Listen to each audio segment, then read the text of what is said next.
Assalamualaikum warahmatullahi wabarakatuh. Nah, sebelum itu, izinkan saya untuk memperkenalkan diri saya dulu. Nama saya Nur Hilalia Sakinah. Untuk selebihnya, silahkan dibaca. Halo, apa kabar teman-teman semua? Semoga selalu dalam keadaan baik-baik saja ya.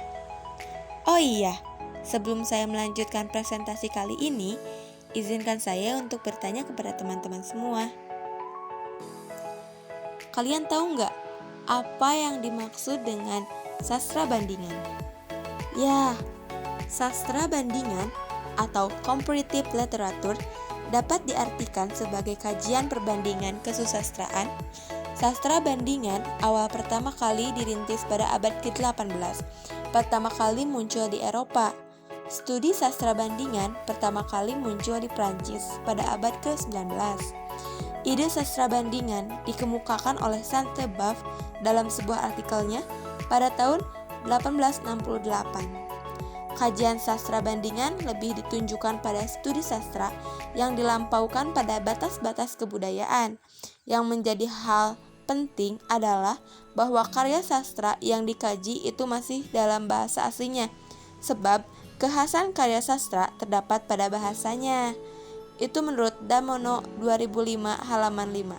Nah, teman-temanku semua, langsung saja ya. Di sini saya akan membandingkan novel dan film Rumah Tanpa Jendela karya Asma Nadia. Nah, pada suatu hari ada seorang gadis cantik berusia 8 tahun bernama Rara. Rara sangat ingin sekali punya jendela di rumahnya. Namun rumahnya yang kecil berdinding triplek bekas di sebuah pemukiman kumuh tempat para pemulung tinggal. Rara memiliki seorang nenek yang sering sakit-sakitan dan ayahnya yang suka berjualan ikan hias dan tukang sol sepatu tidak bisa mencukupi dan tidak bisa memenuhi apa yang Rara inginkan. Untuk makan saja sangatlah sulit. Nah, sebelum Rara pergi mengojek payung, Rara menyempatkan untuk sekolah di tempat sederhana yang khusus untuk anak jalanan.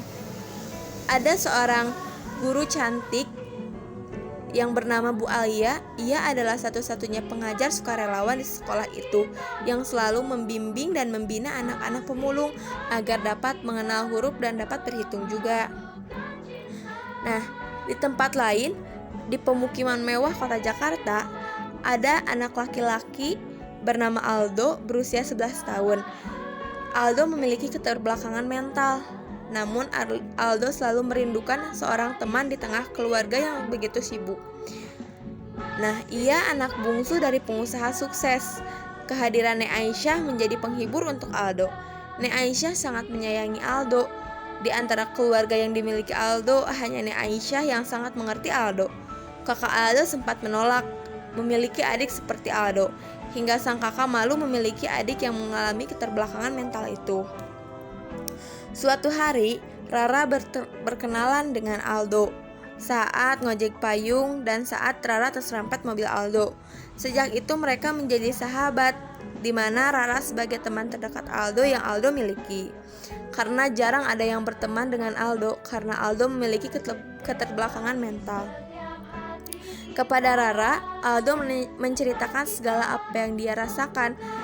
Aldo mulai dari penghinaan, pengucilan, dan pengasihan yang dirasakan Aldo. Rara adalah teman yang baik yang dimiliki Aldo saat ini. Rara selalu memberikan semangat pada Aldo untuk selalu percaya diri dan tidak bersedih. Rara membuat Aldo yakin bahwa apa yang dimiliki Aldo sangat berarti daripada apa yang dimiliki Rara. Rara menceritakan pada Aldo keinginannya untuk memiliki rumah yang banyak jendelanya dan di depannya dikelilingi oleh tanaman. Nah, pada saat itu ayah Rara yang berpenghasilan minim dan lingkungan rumah yang tidak memungkinkan, Rara memiliki rumah indah sesuai impiannya. Rara mengajarkan lewat impian bahwa kita harus berani bermimpi dan berharap walaupun di atas kekurangan yang kita miliki. Hingga pada suatu hari, perkampungan dekat dengan rumah Rara itu terbakar. Ayahnya dan seisi rumahnya hangus terbakar. Lalu sementara di rumah Aldo, keluarga Aldo sangat panik karena mencari Aldo yang pergi. Aldo pergi karena kecewa dengan sikap kakaknya yang terang-terangan mengatakan merasa malu memiliki adik seperti Aldo. Saat itu Aldo pergi dan memilih untuk pergi ke rumah Rara. Namun saat itu juga terjadi kebakaran dan Aldo sulit menemukan Rara. Saat itulah Aldo pergi menuju sekolah. Di saat itu Aldo merasa bahwa dirinya tak berdaya dan sangat menyusahkan orang lain. Pada Rara lah Aldo menceritakan apa yang dia inginkan. Begitu pula sebaliknya.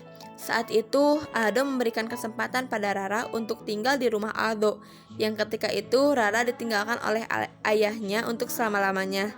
Sebelum terjadi kebakaran, ayah Rara mempersiapkan sebuah jendela untuk Rara. Namun Tuhan berkata lain, Rara harus kehilangan ayahnya sekaligus rumahnya.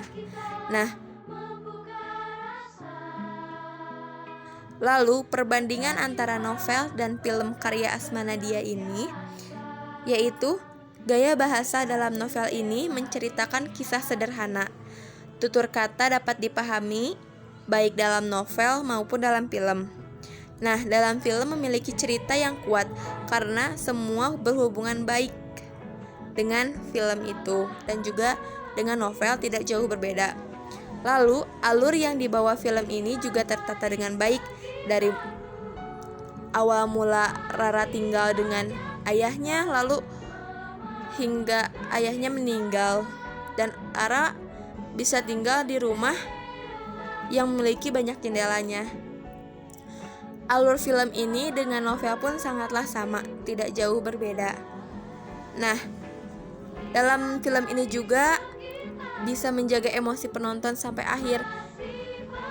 Lalu pada adegan kebakaran, sebenarnya dengan adegan kebakaran itu sudah mirip kebakaran betulan. Namun bekas-bekas yang ditinggalkan pun seperti bekas kebakaran betulan. Tapi luka korbannya justru kurang kelihatan. Dan siapa saja orang-orang yang terkena luka bakar itu. Dan di sini pun ada juga penampilan Rara yang masih kurang mewakili. Karena di mana anak jalanan itu memiliki baju yang kusut, memiliki ciri-ciri baju yang kusut, rambut yang enggak rapi gitu.